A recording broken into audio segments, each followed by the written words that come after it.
Assalamualaikum warahmatullahi wabarakatuh.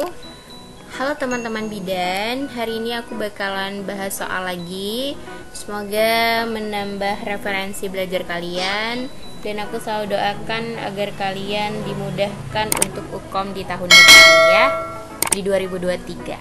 Oke, kita lanjut langsung ke soal yang pertama. Apa tindakan yang paling tepat dilakukan oleh bidan? Seorang bayi perempuan lahir cukup bulan di PMB. Bayi lahir spontan dan tidak segera menangis. Bayi tampak pucat, kebiruan dan lemas. Gerakan otot lemah, pernapasan megap-megap. Dilakukan langkah awal resusitasi, namun bayi masih belum menangis. Kulit sianosis, denyut jantung 80 kali per menit. Bayi memiliki riwayat persalinan dengan lilitan tali pusat. Kira-kira melakukan apa nih? Pasang infus, beri oksigen, VTP 2 kali dalam 30 detik. Asuhan pasca resusitasi atau merujuk pasien. Kalian pilih yang mana? Iya, kita lakukan yang C ya. VTP 20 kali dalam 30 detik. Setelah dilakukan langkah awal resusitasi, nilai pernapasan. Jika napas spontan, lakukan penilaian denyut jantung selama 6 detik. Hasil kalikan 10. Denyut jantung yang lebih dari 100, nilai warna kulit jika merah sianosis, perifer, lakukan observasi. Apabila biru, kita berikan oksigen. Namun, jika denyut jantung kurang dari 100, kita lakukan ventilasi tekanan positif lagi ya. Jadi keyword di sini adalah bayinya tidak menangis, kulitnya sianosis, denyut jantung 80 kali. Maka kita lakukan tindakan yang C ya. Lanjut ke soal berikutnya. Tindakan segera yang harus dilakukan pada bayi tersebut. Seorang bayi laki-laki baru lahir di puskesmas. Bayi menangis, kulit kemerahan, gerakan aktif, berat badan 3400, panjangnya 52. Baru lahir nih, kalian mandikan, enggak ya? Mengeringkan, bisa jadi. Melakukan pemeriksaan fisik, kayaknya kalau baru banget dilahirkan, ini pemeriksaan fisik boleh juga. Atau menghisap lendir. Atau jangan-jangan ada yang pilih E nih, merujuk bayi. Kalian pilih yang mana? Yuk, kita lanjut ke pembahasan. Mengeringkan bayi ya. Jadi di sini kita apa rasionalnya? Asuhan bayi baru lahir normal, mencegah kehilangan panas, merawat tali pusat, pemberian ASI, mencegah infeksi, pemberian imunisasi. Keywordnya apa teman-teman? Menurut data dalam kasus, bayi tersebut dalam keadaan normal. Dan yang paling penting dilakukan segera adalah mengeringkan bayi sehingga dapat mencegah terjadi hipotermia karena evaporasi. Jadi kita pilih jawaban yang B ya, mengeringkan bayi. Langsung ke soal yang ketiga ya. Langkah berikut dalam tindakan awal resusitasi.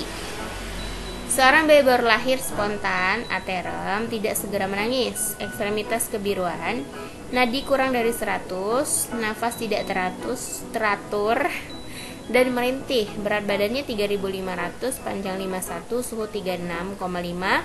Sudah dilakukan tindakan mengeringkan, menjaga kehangatan bayi, dan mengatur posisi bayi. Tindakan awal resusitasi, ayo harus dihafal ya. Mencegah kehilangan panas, menghisap lendir, melangsungkan taktil, melakukan penilaian, berikan oksigen. Yang mana? Beri oksigen. Atau yang A, mencegah kehilangan panas. Yang mana nih? Ya udah pastilah kita hisap lendir kan. Rasionalnya apa? Langkah awal jadi kan jaga kehangatan dengan mengganti kain yang basah. Atur kepala bayi untuk membuka jalan nafas. Hisap lendir, membersihkan jalan nafas. Keringkan rangsang taktil bayi. Atur posisi kepala bayi. Lakukan penilaian kembali. Jadi kata kuncinya di sini, bayi baru lahir tidak segera menangis, ekstremitasnya biru, nadinya kurang dari 100, napasnya tidak teratur, dan merintih. Ya. Berat badan lahirnya bagus nih, panjang bagus, suhu normal. Sudah dilakukan tindakan mengeringkan dan mengatur posisi bayi. Otomatis kita tinggal hisap lendir ya. Lanjut. Berapa dosis imunisasi yang diberikan pada bayi? Nah, ini bayi baru lahir 2 jam. Berat badan 28, panjang 45, batas normal, tidak ada kelainan. Bidan memberikan imunisasi pertama hepatitis B. Berapa hepatitis B? 0,1, 0,2, 0,5, 1 atau 5? Harus tahu ya, hepatitis B, jangan sampai 3 nggak tahu nih. Apa jawabannya? 0,5 ya. Jadi imunisasi hepatitis B, imunisasi diberikan untuk menimbulkan kekebalan aktif terhadap hepatitis B, yaitu penyakit infeksi yang dapat merusak hati. Efek samping imunisasi umumnya tidak ada. Jikapun terjadi berupa keluhan nyeri pada tempat suntik yang disusul demam dan pembengkakan. Reaksi ini akan menghilang dalam waktu 2 hari. Dosis 0,5 atau 1 buah HBPID secara intramuskuler, sebaiknya pada anterolateral paha.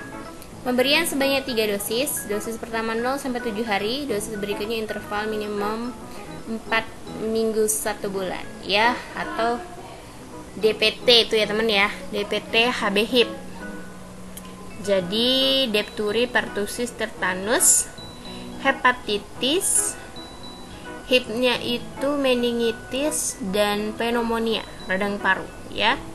Keyword di sini vaksin pertama udah pasti hepatitis B ya. Jawabannya adalah yang C, oke? Lanjut ya. Di soal berikutnya, apakah cara kehilangan panas yang dimaksud? Nah, ini harus dihafal ya, teman-teman bidan. Seorang bayi perempuan lahir 2 jam yang lalu di BPM. Bidan melakukan pengukuran antropometri, yaitu menimbang berat badan bayi.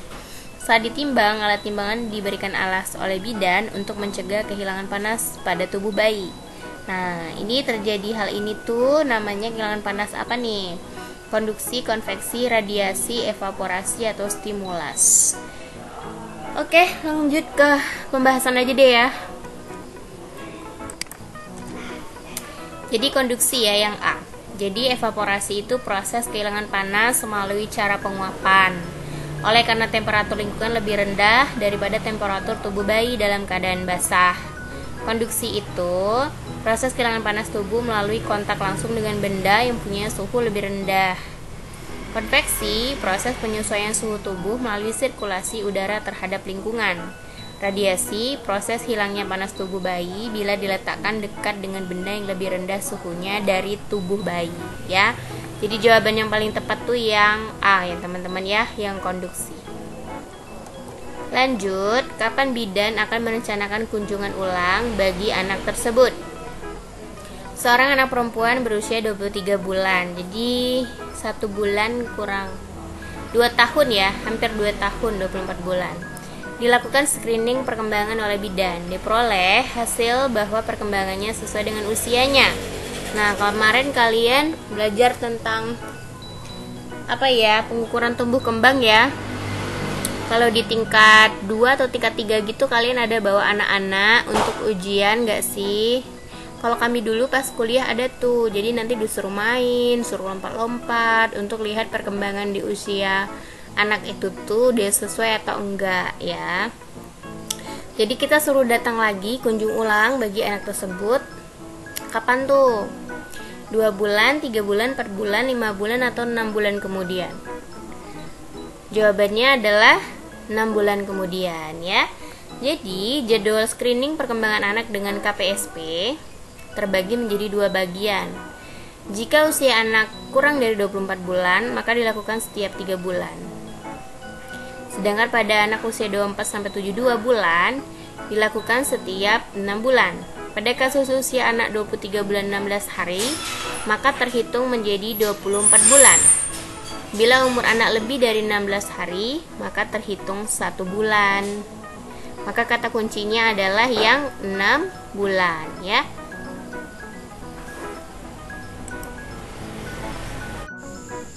Sekian dulu video soal UKOM dari aku. Berikutnya aku akan share lagi contoh soal-soal UKOM kebidanan. Semoga membantu teman-teman bidan, dan aku selalu mendoakan semoga yang nonton video aku ini semuanya lulus 100% ya. Sekian dulu, jangan lupa aktifkan tanda lonceng kalian agar tahu saat aku upload video terbaru tentang soal UKOM. Jangan lupa juga subscribe ya. Assalamualaikum warahmatullahi wabarakatuh.